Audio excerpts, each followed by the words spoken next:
Ayer se conoció la decisión de la Corte Constitucional de tumbar definitivamente el Código Electoral, lo que elimina uno de los riesgos que habíamos proyectado para las elecciones del 2026.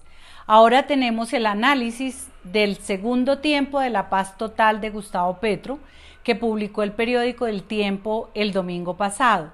Veamos lo que ha ocurrido en estos 2 años de gobierno. El presidente priorizó la visión política y sus sueños revolucionarios al momento de poner en práctica la negociación con los grupos ilegales.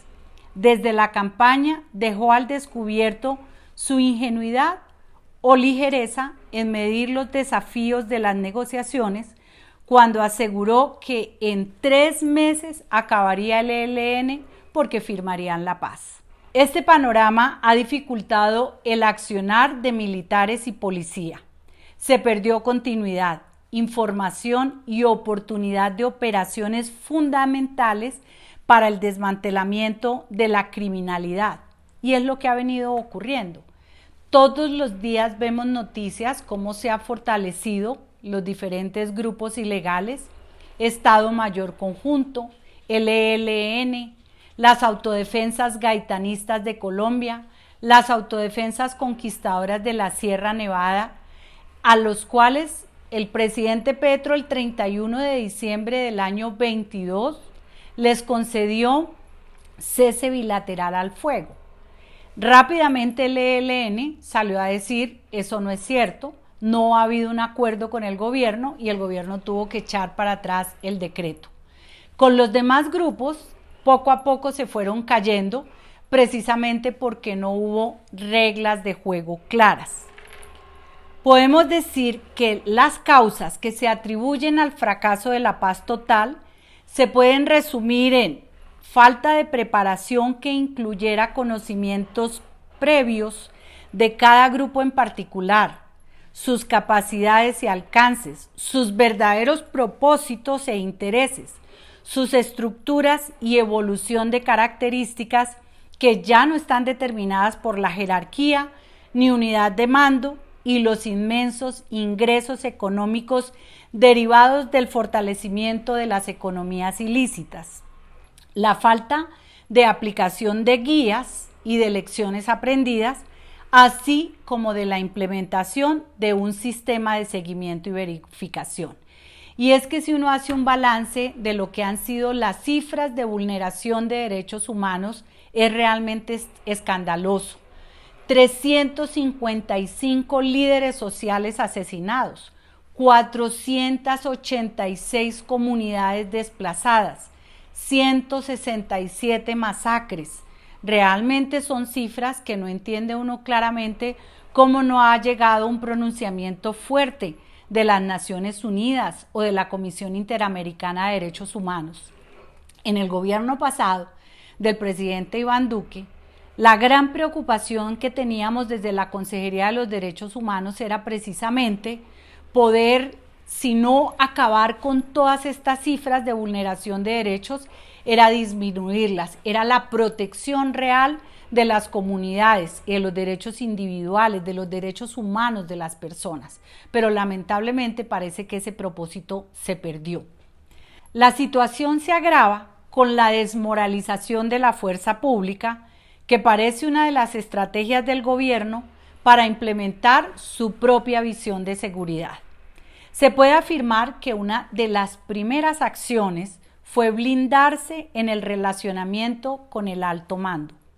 Se aseguró de relevar a los generales más experimentados hasta el punto de dejar al frente a quienes venían abajo en la línea de mando, desconociendo la importancia de la experiencia, el conocimiento del territorio, de la forma de accionar de los ilegales, la información y análisis de inteligencias sobre el fortalecimiento y las finanzas de estas economías y las proyecciones que la fuerza pública tenía sobre los desafíos de la guerra híbrida, que es lo que se impone a nivel mundial.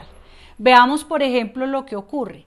Se bajó el presupuesto del sector de defensa y el mayor golpe lo ha recibido aviación y el ejército con toda su flota de helicópteros, porque no ha habido mantenimiento oportuno para estas aeronaves y les ha tocado a los soldados y a los policías en el territorio a pie, descubiertos de la protección aérea. Se dice que la capacidad de helicópteros está apenas en un 30%, agravado porque Rusia no puede prestar el alistamiento técnico que requieren estas aeronaves.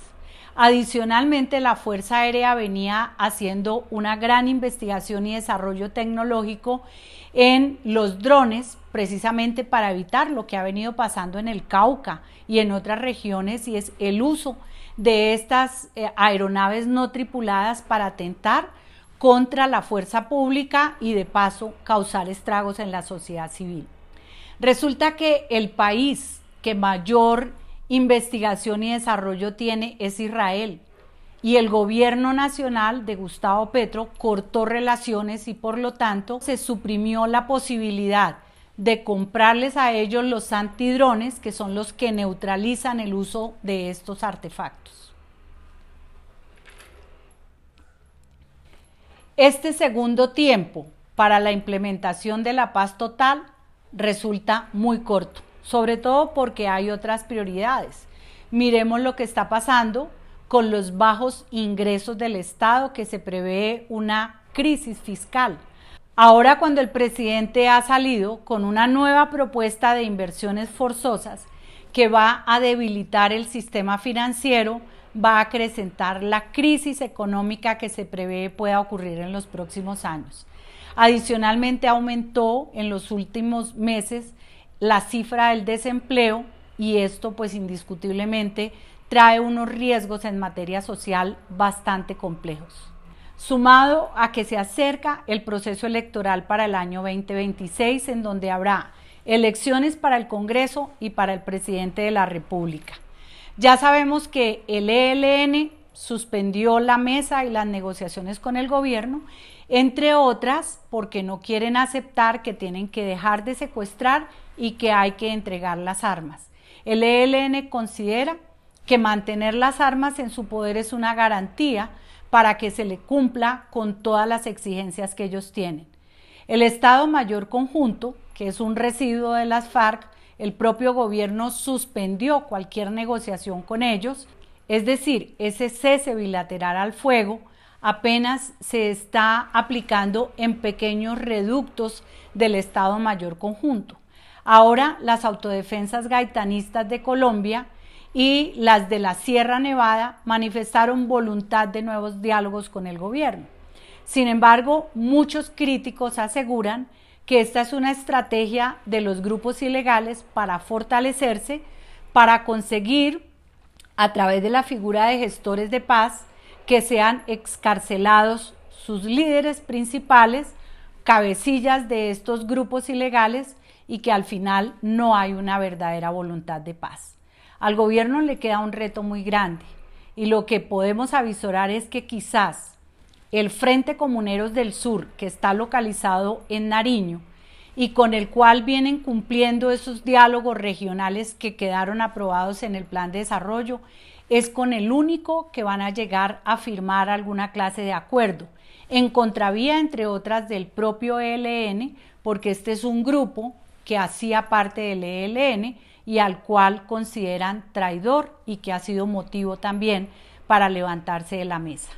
Tristemente, podemos concluir que la famosa paz total hasta el momento ha sido un fracaso y su proyección para los 2 años que restan de gobierno no son las mejores, con un riesgo latente para el proceso electoral, el control territorial que está en todo Colombia, en todo el país, los enfrentamientos que hay entre unos y otros y las dificultades para los operativos de la fuerza pública, precisamente por esa combinación y esa guerra híbrida que hay y que los limita, porque hay territorios en donde sí hay cese bilateral al fuego, que solamente se le aplica finalmente a las fuerzas militares y a la Policía Nacional. Esto nos resta para hacer 3 propuestas. Primera, pedirle a los gobernadores y a los alcaldes el apoyo total a la fuerza pública, pero ante todo, transparencia, que no haya corrupción en la ejecución de los recursos, que hasta el último centavo del presupuesto público territorial se invierta en las comunidades para que no se pierda la credibilidad de las instituciones. En segundo lugar, a nuestros soldados y a nuestros policías, hombres y mujeres, que mantengan la moral en alto. Esto es una situación transitoria, pero Colombia sigue creyendo y teniendo esperanza en su fuerza pública. Y en tercer lugar, tenemos que rodear a la organización electoral, a la registraduría y al Consejo Nacional Electoral para que tomen medidas que garanticen que no haya fraude en el proceso electoral. Recordemos que son temas importantes para garantizar la estabilidad social y económica de Colombia.